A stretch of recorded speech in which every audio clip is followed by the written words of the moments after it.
Doomsday.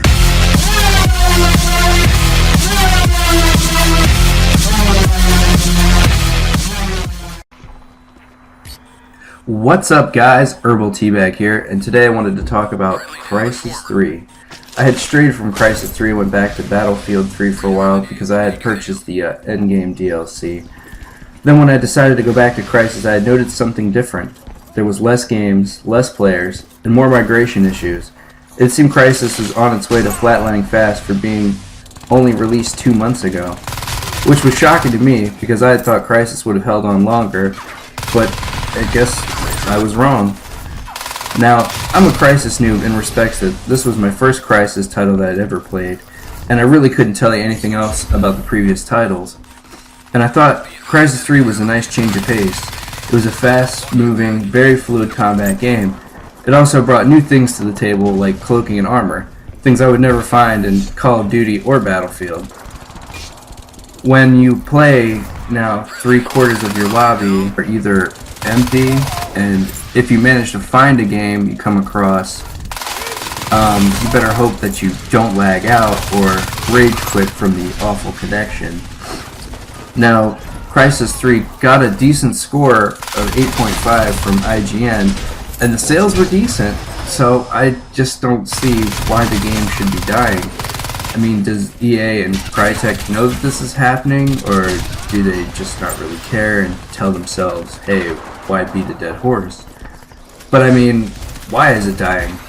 Is it because it's not a AAA title, or because it's not Call of Duty, which people will continue to buy no matter how worse or repetitive it will get?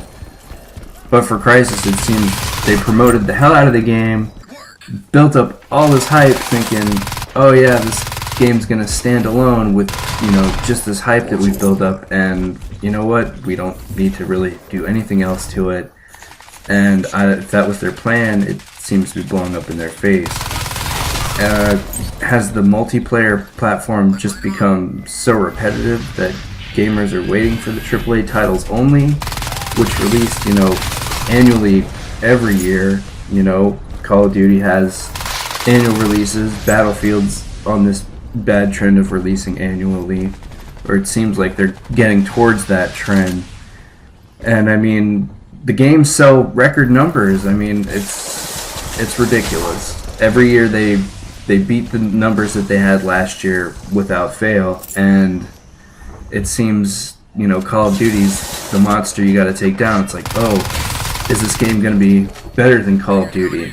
Is it, everybody compares every FPS to Call of Duty, so I mean, does that mean that there's no room for titles like Crysis 3 or Far Cry 3, and I know you guys are going to laugh when I say this, but Medal of Honor, which might have done okay if it had, the backup support, but I mean, let's be honest, that was kind of a trashy game. I just don't think they put a lot of heart and soul into that one. They just threw it out there for shits and giggles. And will it be when Activision releases its 50th version of Call of Duty that we realize that, hey, we want something new, something fresh, and not just the same game over and over and over?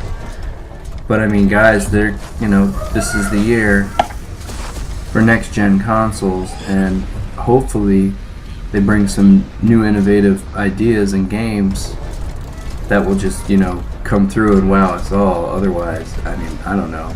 I'm at a loss, but let's be honest, I'll probably still, play the Call of Duties and Battlefields while they're still around. So guys, like the video, comment, subscribe, and stay tuned. Thanks.